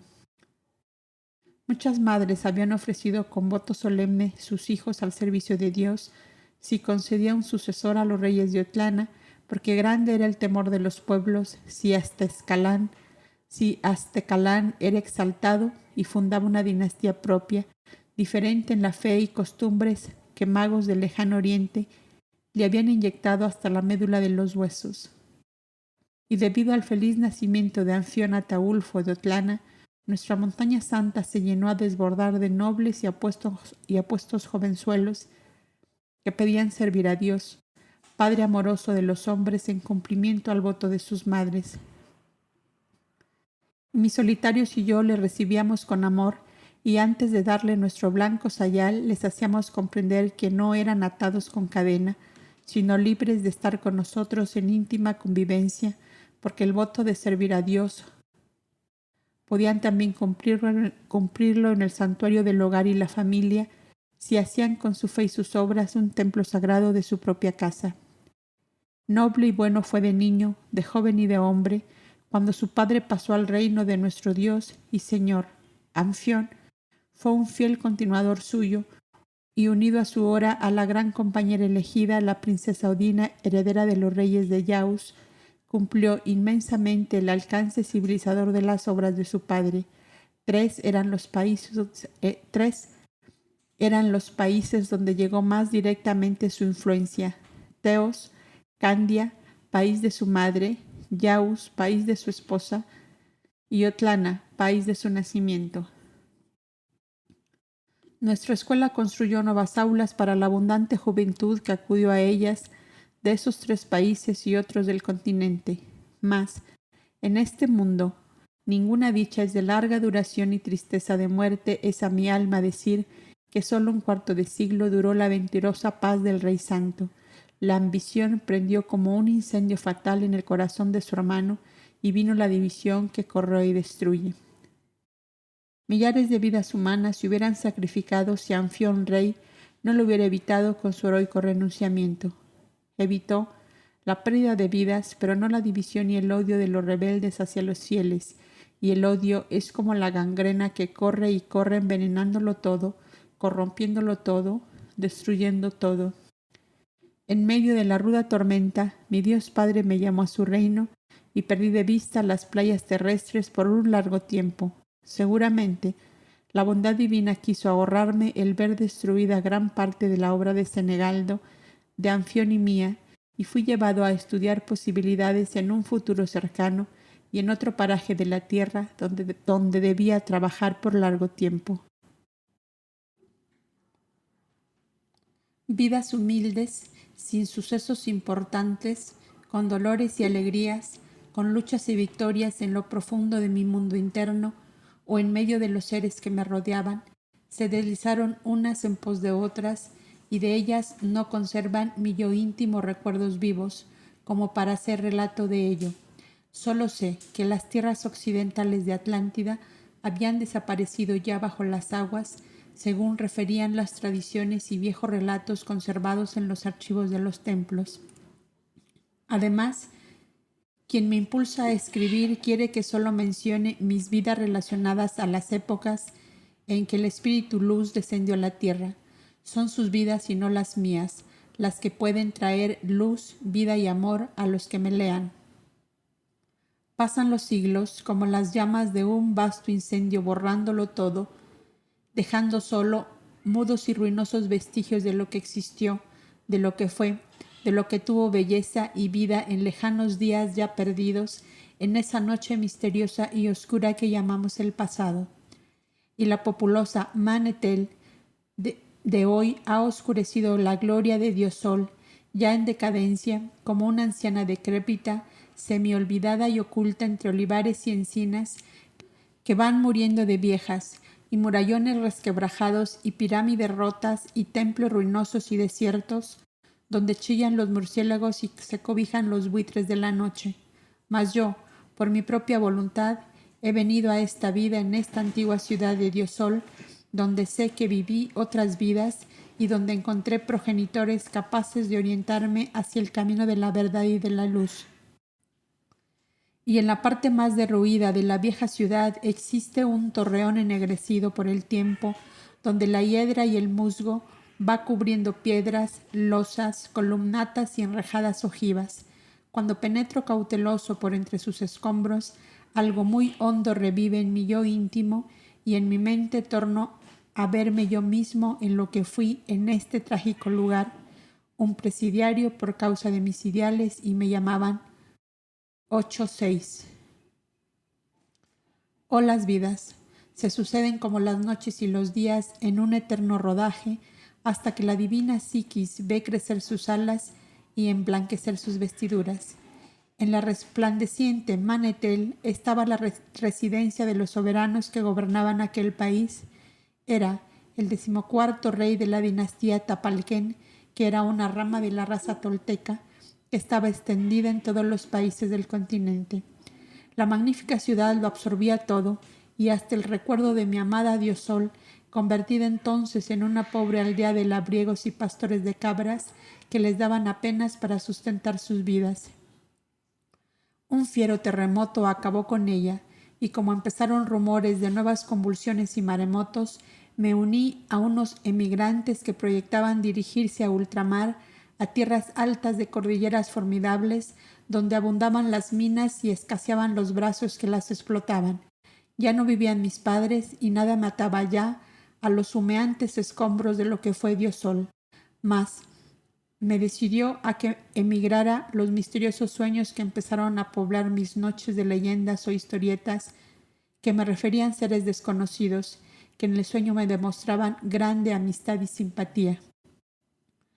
Tú naciste a la vida carnal aquí, porque aquí estaban los padres que habías elegido. Ellos viven en Dios, Padre universal, y velan por ti. Tu ley te marca otras tierras y otros campos de labranza, porque eres una abeja de la eterna colmena que elabora la miel de la verdad divina para toda la humanidad terrestre. Yo era aficionado a escribir todos mis pensamientos, proyectos y sueños, y a veces mis escritos me brotaban del alma como un canto, como una composición musical, y durante la travesía escribí uno de esos pensamientos rimados. Oh eterno invisible, soy tú mismo, y si eterno me has forjado, rico soy de tus verdades, inmortal como mi Padre, soy tu Hijo, tú lo sabes. Las primeras letras de cada una de estas líneas de signos formaron un nombre que nunca vi y que brotó al ocaso. Osiris. Y cuando mis ojos vieron el inmenso desierto de arena que rodeaba el oasis a donde llegué, me dije a mí mismo, entierra bajo esta inmensa sábana de arenas tu nombre, que recuerda abolengos y riquezas, porque hoy eres un paria sin patria, sin familia y sin nombre. Ana de Esquerza quedó sepultado en la arena, y me llamaron todos como había querido, Osiris. Y hoy que escribo estos relatos en la séptima vida realizada en esta tierra, que hoy considero patria mía, me encuentro con la grande novedad de que aquel infeliz paria que yo llamé Osiris había sido elevado por la ignorancia y la superstición a la categoría de Dios protector del hombre mortal, que recoge a los justos para hacerles feliz en su reino, ajeno a este mundo, y a los malvados los deja en abandono, sujetos a mil calamidades. Escuché en silencio tradiciones y leyendas sobre el pasado, y así supe que este arenal fue un mar que se desbordó al valle hondo, cuando se abrieron las columnas de Hércules en el primer hundimiento de Atlántida, y la Sierra Grande del valle hondo se descuartizó en fracciones, quedando como costa brava del nuevo mar. Actual mar Mediterráneo, actual Gibraltar, las sierras del sur de España. Había trabado amistad con algunos de la tribu que como prófugos siguieron a un patriarca Kermes y a un joven profeta Misraim, que habían llegado a esta tierra muchos años atrás, y señalándome el enorme cubo de piedra gris que se alzaba junto al mar, me decían: los que viven allí son magos vestidos de azul y curan todas las enfermedades mediante un corderillo que su Dios lleva entre los brazos. Alude a la primera construcción de piedra hecha por los primeros fundadores de la fraternidad Cobda. Potemi se llamaba mi primer amigo del oasis y era tataranieto del patriarca Kermes, cuya memoria era reverenciada como un genio tutelar de la tribu. Por él supe la espantosa tragedia de la tierra hundida de donde ellos procedían, y conocí el gran misterio de la sucesión de vidas para todo ser humano y no humano, lo cual permite, me decía mi nuevo amigo, volver a vivir en un cuerpo físico y repetidas veces hasta que el alma adquiere la grandeza, fuerza y poder a que fue destinada por la eterna potencia creadora. Y siguiendo ellos esta teoría que llamaban gran misterio, aseguraban que el patriarca Kermes y el profeta Misraim, fundadores de su pueblo y de su raza, habían vuelto ya a la vida y estaban muy jovenzuelos aún, entre los buenos magos de vestido azul, que eran maestros, médicos y sacerdotes, que predicaban la hermandad de todos los hombres bajo el amparo del Padre Eterno, dueño y señor de este y de todos los mundos. Ellos trabajan, estudian y oran. Nosotros trabajamos y creamos hijos que engrandecen la raza, y los más adelantados van a engrosar las filas de esos obreros del pensamiento, de la verdad, la justicia y el amor de los unos para los otros. Una fuerte alianza unió a Potemis conmigo, y nos prometimos que el primero en morir avisaría al que quedase en la tierra, cuándo y dónde volvería a la vida en la carne. Murió él primeramente. Ya pasadas 20 lunas de gran soledad de alma que sufrí, tuve el aviso en el sueño de que tomaría la materia física de una doncella, sobrina suya, que repudiaba la vida por la muerte del hombre amado. Es uno de los grandes misterios que enseñan allá en el cubo de piedra, y tú debes guardarlo en el fondo de tu corazón, me decía. También yo conocía ese misterio que aprendí de los maestros de raza tolteca, que a su vez lo habían recibido como secreto legado de un peregrino llamado de las nieves eternas. 2 días después del aviso, la doncella cayó enferma y todos creían que iba a morir por la pena de su amado muerto. Yo consolaba a su madre y le prometía en nombre del Dios Padre Universal que viviría. Si tu palabra se cumple, me decía, te la daré como esposa, aunque seas tantas lunas mayor que ella. La doncella recobró su salud y, demostrando olvido del amado muerto, me cobró grande afecto, y su madre me la dio como esposa.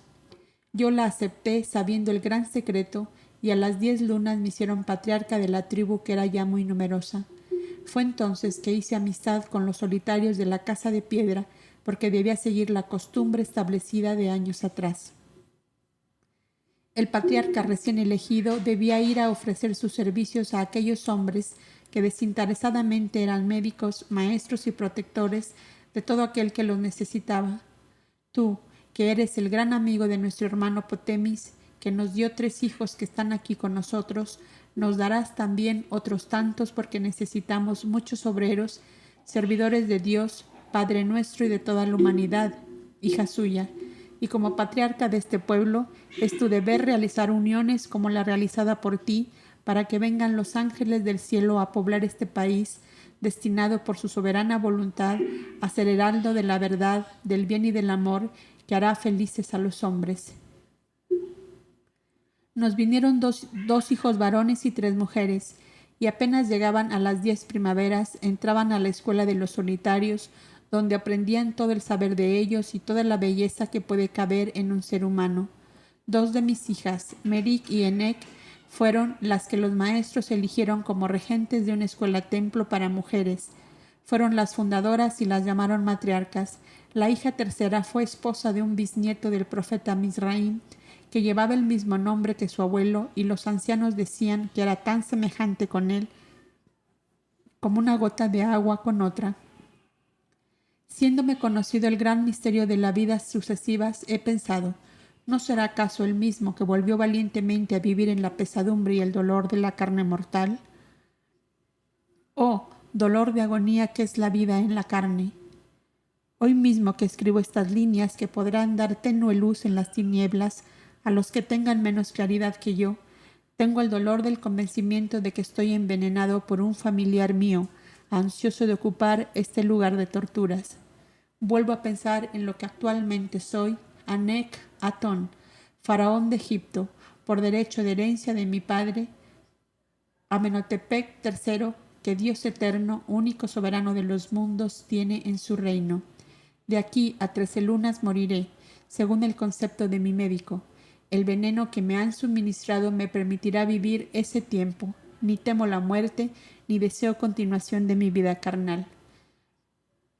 A una señal del pontífice, el notario Membra dejó el cartapacio con visibles muestras de emoción y de cansancio. Por hoy, basta. Continuaremos en la próxima reunión. Osarsib, hijo mío, dijo el pontífice, has hecho un descubrimiento que trae una hermosa claridad para la historia que buscamos ávidamente los amadores de la verdad. Vos lo decís, santidad, y yo me alegro infinitamente de prestar servicio a la verdad. Y se retiró silencioso y meditativo a tomar la góndola del pabellón amarillo y blanco que le esperaba en el muelle del canal que le llevaría al castillo de Lagomeric, donde le esperaban sus padres.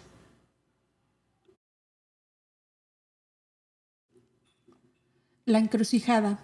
Solo 10 días descansó Sarsip en la placidez de cielo, esparcida como un perfume en el castillo de Lagomeric y en el gran parque que le rodeaba. Madre, decíale a la princesa real, yo tengo un paraíso y es tu casa, es tu morada. ¿No será que tienes en tu corazón todo un cielo en el que haces entrar a todos los que te rodean? Ella sonreía feliz como solo sonreía cuando tenía a su lado al hijo de su único amor. Este cielo viene contigo, hijo mío, porque cuando estás ausente no hay cielo ninguno en el castillo. Mi Osarsip, no te figuras hasta qué punto lo llenas todo con tu presencia. Era Osarsip silencioso y reconcentrado en sí mismo, pero solo con su madre se permitía expansiones de su alma que no tenía con nadie. En esos 10 días de estadía tranquila en el castillo de Lagomeric, el futuro legislador de la humanidad terrestre, vació su alma plena de sueños grandiosos y sublimes en el alma de su madre, que aún comprendiéndolo mucho le decía: nuestros libros secretos nos enseñan que las almas adelantadas pueden tomar posesión de seres encarnados por tiempo indeterminado o definitivamente, si no hay resistencia ni daño alguno para la inteligencia habitante de esa materia.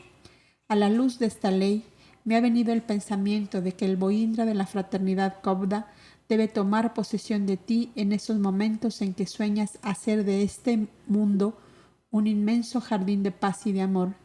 Él pudo realizarlo porque muchas circunstancias favorables le ayudaron en aquel tiempo, circunstancias que no existen en la hora actual, en que los pueblos se han dividido en centenares de pequeños reinos y estados, en los que cada soberano hace de su voluntad una ley que impone por la fuerza a su pueblo y hasta quiere imponerla a otros pueblos. Si conseguimos elevar a nuestro país a la altura espiritual a que levantó Bohindra a 3 continentes, debemos agradecerlo a la divina bondad, hijo mío, y no dejarnos mecer por la dulce ilusión de cambiar a este mundo en el mundo que sueña tu deseo. Este diálogo entre la madre y el hijo fue interrumpido por un mensajero del faraón que llamaba a Osarsip con urgencia. Amram, que andaba siempre por las grandes avenidas del parque, entre la cuadrilla de hortelanos y jardineros, fue quien primero acudió al llamado del mensajero del faraón, que se anunciaba, según costumbre, con 3 sonaras clarinadas en el muelle del canal. La tablilla que aquel mensajero presentó a Osarsip solo decía: «Ven ahora mismo, te necesito urgente». Interrogado el mensajero real por Amram y la princesa Timetis, solo pudo decir: «Llegaron mensajeros de ultramar, hay alarma en palacio». El alma de Timetis se elevó muy alto. «Madre Isis», pensó muy hondo, y fue su pensamiento como una flecha de oro que atravesó los cielos. «Madre Isis, me has prometido protección, larga vida para grandes obras que hará mi hijo. Espero siempre el cumplimiento de tus palabras». Una ola dulcísima de paz, de infinito amor la inundó, y volviéndose a su esposo y a su hijo que se acercaban a ella, les dijo: «Nada pasará, todo se resolverá bien. Amram, por favor, acompáñale a Menfis a fin de que me traiga las buenas noticias». Momentos después, Osarsip y su padre embarcaron en la góndola real que corrió velozmente por el canal. El joven faraón se paseaba nervioso por la terraza hacia donde se abría la puerta de su habitación privada. Amram quedó en el despacho de su hijo mientras él subió corriendo la escalera. Tenía orden de suprimir toda etiqueta cuando el faraón estaba solo y en su habitación particular, por lo cual se enfrentó con él de inmediato. «¿Qué pasa, Menjepad? Estás cadavérico». La primera encrucijada, Osarsip, y oscura como boca de infierno. Y penetró a su habitación seguido por el sereno superintendente que irradiaba una paz absoluta. Cerradas las puertas y corridas las cortinas, el faraón habló: «Contienda armada por los 4 costados. ¿Qué me dices, Osarsip? Explícame más claro. ¿Quiénes son nuestros enemigos?» «El más cercano y más temible, Mer Mayú, rey de Libia. Protesta bravamente porque súbditos míos han traspasado la frontera y abierto sus tiendas al pie de la montaña roja y explotan sus buenos mármoles sin permiso previo ni convenio oficial ninguno. Están todos en prisión y pide urgentes explicaciones. Si no se le contesta en el término de 3 días, los ahorca a todos, y son 187, entre los que están como capataces un hijo y un hermano de nuestro gran ingeniero Ned Enek». «¿Cómo es que ellos están allá? ¿Cómo es que Ned ha permitido tal cosa?», preguntó Osarsip. «Es lo que debemos averiguar después. Ahora no tenemos tiempo sino de obrar. Dame una escolta y voy allá tan velozmente como puedan correr los caballos. De ninguna manera. Tú no puedes salir de aquí. Hay guerra con Creta, guerra con Licia, guerra con Siria. Por los dioses que se abre el abismo y nos traga». «Cálmate, faraón, que los lamentos no arreglan nada. Dentro de un breve rato ven a tu despacho que yo iré con algo arreglado». Sin esperar más, Osarsip salió y Amenhotep, hundido en su sillón, oprimió con ambas manos su enloquecida cabeza. La entereza y serenidad de aquel contribuyó eficazmente a calmarle, y cuando se sintió más sereno, acudió a la gran sala que llamaban de audiencias. Encontró que no estaba solo. Guardias con la espada desnuda custodiaban a 3 hombres que permanecían de pie en un rincón. Sentado ante una gran mesa frente al sillón real, estaba Osarsip haciendo correr hojas de pergamino y tablillas escritas y telas enceradas escritas también. «Ya está todo puesto en claro, faraón», dijo el superintendente virrey. Apenas vio al faraón sentado. «Estos 3 hombres que veis aquí, traídos por vuestros guardias, os darán el informe de todo». «Prefiero que me lo des tú», dijo secamente el faraón. «Lo hago enseguida. Acaba de salir Numbik con una escolta hacia Libia, a donde llegará al amanecer pasado mañana, en un pergamino con mi firma y con vuestro sello damos las debidas explicaciones al rey Mermayú. La expedición de mineros ha sido mandada con falsa documentación para provocar el conflicto. Pedimos al rey que fije él mismo la indemnización que crea justa si ha sido perjudicado. Los mineros regresarán con Numbik sin demora alguna. Estos 3 hombres que veis aquí, faraón, son los que llegaron anoche a nuestro puerto. Son los mensajeros de los familiares de vuestra madre de Creta y Licia, pidiendo urgente envío de tropas a los 2 países. Declaran haber sido pagados para este peligroso mensaje, pero creían en un convenio secreto con vuestro gobierno. Y para su resguardo, aquí está el conforme vuestro refrendado con vuestro sello real, que les fue entregado antes de embarcar en sus respectivos países. Osarsip extendió sobre la mesa el documento indicado. El faraón contempló en silencio un largo rato aquel pergamino. El documento decía: «Enviaré tropas de invasión tan luego de recibir vuestro aviso». Conforme. Aparecía el sello y rúbrica con que el faraón legalizaba sus edictos y mandatos. «También yo he sido burlado», dijo con ira reconcentrada. «Hará unos 40 días la reina madre pidió mi consentimiento para que mi hermano celebre esponsales con una nieta del rey de Siria, y este sello y este conforme fue estampado por mí mismo en este documento. Observo que la escritura fue borrada y escrita en su lugar esta otra. Es una burla criminal bien hecha, pero he de cobrármela con la vida de sus autores. Guárdala en lugar seguro y retén a estos hombres incomunicados hasta que yo lo determine». El faraón devolvió el documento a Osarsip. A una indicación de éste, los guardias se llevaron a los 3 mensajeros que de seguro no contaban vivir muy largo tiempo. El faraón y su superintendente virrey quedaron solos en la gran sala de audiencias. Toda la serenidad del joven soberano cayó por tierra y comenzó a mesarse los cabellos y a estrujar sus ropas, dominado por una crisis de nervios. Osarsip corrió el cerrojo a todas las puertas y se acercó al faraón, que dejaba de serlo para convertirse en un jovenzuelo rabioso que se veía vencido por una negra fuerza que desde su nacimiento le tenía sujeto. «Mataré a mi madre, porque es ella la causa de todas las intrigas que me enloquecen. Cálmate, por favor, Amenhotep, que todo lo arreglaremos entre mi madre y yo si podemos contar con tu serenidad». Y como hace un buen padre con un niño desesperado y rebelde, lo hacía Osarsip con el soberano del más poderoso país en aquella época. «Mataré a mi madre, mataré a mi madre», seguía gritando enloquecido. «Maldita la hora en que mi padre se unió a ella para darme una vida deshonrada por sus falsedades y sus crímenes. Padre, padre, si en tu sepulcro resuena mi voz, vomita una maldición contra ella y que sea tragada por el abismo». Unos discretos golpecitos a la puerta interior de la sala se dejaron oír débilmente. Osarsip los esperaba y abrió rápidamente. La princesa real, toda envuelta en pesados velos, penetró como un fantasma. Solo ella tenía la fuerza y el secreto de calmar al joven faraón en sus momentos de loco furor. ¿Cómo había llegado ella? Cuando Osarsip comenzó a remover aquel oscuro laberinto de falsedades e intrigas, previó cuál sería el final de aquella tragicomedia y envió a su padre en busca de la princesa real, que no sería ni la primera ni la última vez que fuera necesaria su presencia para que el joven faraón no terminara con la vida de su madre.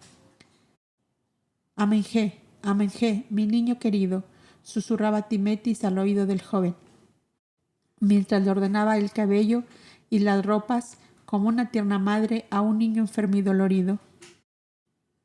Lo llamaba con el nombre usado en la niñez y con toda la suavidad de que solo ella era capaz. «Nuestro Osarsip», continuó, «arreglará todas las cosas como debe ser. no alteres la paz de nuestro Padre, que en el reino de Osiris no puede comprender las ruindades que nos rodean en este mundo. El joven faraón se abrazó con loca desesperación de la princesa real y sus sollozos parecían romper su pecho, como un huracán de furia y de dolor que de pronto se hubiera desatado. Osarsiph había desaparecido de la sala, que poco a poco se fue cubriendo con la penumbra del atardecer, al mismo tiempo que las furias del faraón empezaban a calmar. Veamos en qué forma desenredó Osarsiph la madeja. Comprendió que había llegado el momento de obrar con serenidad y energía con la reina madre, autora única de todos los trastornos que durante la regencia y después venían sucediéndose en el país, al cual, en unión con sus ambiciones familiares, terminaría por llevar a un desastre irremediable. En consecuencia, ordenó al jefe de la Guardia Real clausurar por fuera todas las puertas del ala derecha del gran palacio, que era la parte ocupada por la reina madre y su servidumbre. Esta medida se realizó de inmediato, luego de cerciorarse el jefe de la guardia de que solo la reina y su servidumbre estaban adentro.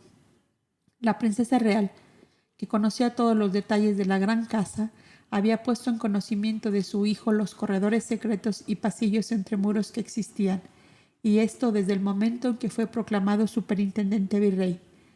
Debía resguardarlo de todas las tentativas de asesinato que temía de los ambiciosos cargados de envidia y demás viles sentimientos que fermentan en los palacios reales, cuando hay en las cortes seres como la reina madre y los elementos de ella que ella gustaba rodearse. Desde ese instante nadie podría entrar ni salir de aquella parte del palacio sin consentimiento del jefe de la Guardia Real, que notificó a la azorada gran señora de la orden del faraón. Ni gritos ni maldiciones, ni llantos conmovieron la fibra de acero del adusto militar, que también estaba harto de aquella vida de infierno que la augusta dama obligaba a vivir a todos los habitantes de la suntuosa y enorme mansión real.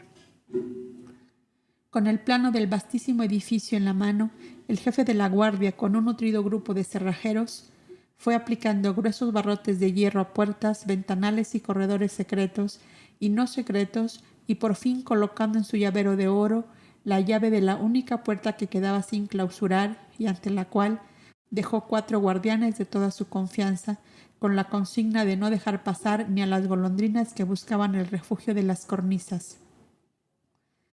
A las furibundas protestas y gritos de la reina madre, el militar solo había contestado: «Señora, aún podéis bendecir a los dioses que a este precio conserváis vuestra vida. El faraón quiere vuestra muerte y el superintendente virrey os salva de este modo la vida». Dicho esto, cerró por fuera la gran puerta en la que ella había hecho poner su monograma en grandes letras de oro y piedras preciosas. No las verían ya sus ojos porque aquello significaba prisión perpetua. Sus damas se arrojaban a sus pies llorando desesperadamente. Todas eran cómplices de las intrigas reales mediante las cuales cosechaban cuantiosa fortuna. La gran dama había enriquecido durante su regencia a todos los que se prestaron a secundarla en sus audaces intrigas. El faraón confiscó los palacios y casas de recreo que ella había regalado a sus damas y favoritos y se incautó de fincas y valores pertenecientes a la reina y a su hijo menor. Este, que tenía ya su pabellón aparte en el gran palacio, quedó libre de la clausura, pero también estaba impedido de ver y hablar a su madre. Ya era llegada la noche cuando Osarsiph se presentó de nuevo al faraón. Antes de abrir la puerta, Osarsiph escuchó la voz de su madre que leía para Amenhotep los más bellos pasajes de la vida de Anfión Ataulfo de Otlana, llamado el Rey Santo, y oía también la voz tranquila del faraón que hacía este comentario: «Como esa dichosa paz hubiera querido tener en esta vida mía. Oh, ¿por qué los dioses se me hicieron nacer tan desventurado?» «Faraón», dijo Osarsiph entrando, «estamos viendo nacer la paz y la dicha para ti. Ten un poco más de paciencia y la verás llegar como una hada benéfica para ti». Los ojos del faraón interrogaban. «Todo va bien», se apresuró a responder Osarsiph. «Arreglarlo todo sin derramamiento de sangre creo que es un magnífico arreglo. A nadie se le ahorca, a nadie se decapita ni azota, pero se obliga a doblar la cabeza a quienes la levantaban más de lo conveniente. ¿No crees que es lo justo? Hay un decir muy vulgar entre los beduinos del desierto, dijo muy tranquilo el faraón, y es así. Si a la víbora cobra no le cortas la cabeza, tarde o temprano morirás por su veneno. Sarsip, ¿qué dices a esto? Mira, Mengepal, es esta la primera encrucijada que se me ha presentado en el camino donde tú me has puesto. Permíteme probar de pasarla sin sangre y sin muertes. Si nos da resultado, bendita sea la luz y la fuerza divina que nos ha asistido. Si falla, te devuelvo el nombramiento glorioso que me diste y huyo al desierto a vivir entre los beduinos y los parias, porque me valdrá más ser un beduino y un paria que vivir entre las gentes que se llaman honradas. La princesa real, en un transporte de amor a los que ella era siempre dispuesta, abrazó al hijo y al hermano, y unidas estrechamente las tres cabezas, decía con la voz temblando de emoción: Gracias, Madre Isi, porque has hecho brillar sobre esta casa y este país tu radiante estrella de paz, que es silencio y melodía para las almas que te invocan y te ruegan. Con la destitución y destierro de los ministros cómplices de la Reina Madre y el envío de mensajeros fieles a los gobiernos que, falsamente informados, amenazaban con guerra sin fundamento alguno, quedaron definitivamente anuladas las ambiciosas intrigas con que ella y sus familiares traían en continua agitación al tranquilo país del Nilo, donde los cobdas de la prehistoria habían dado abundancia y felicidad a todos sus habitantes.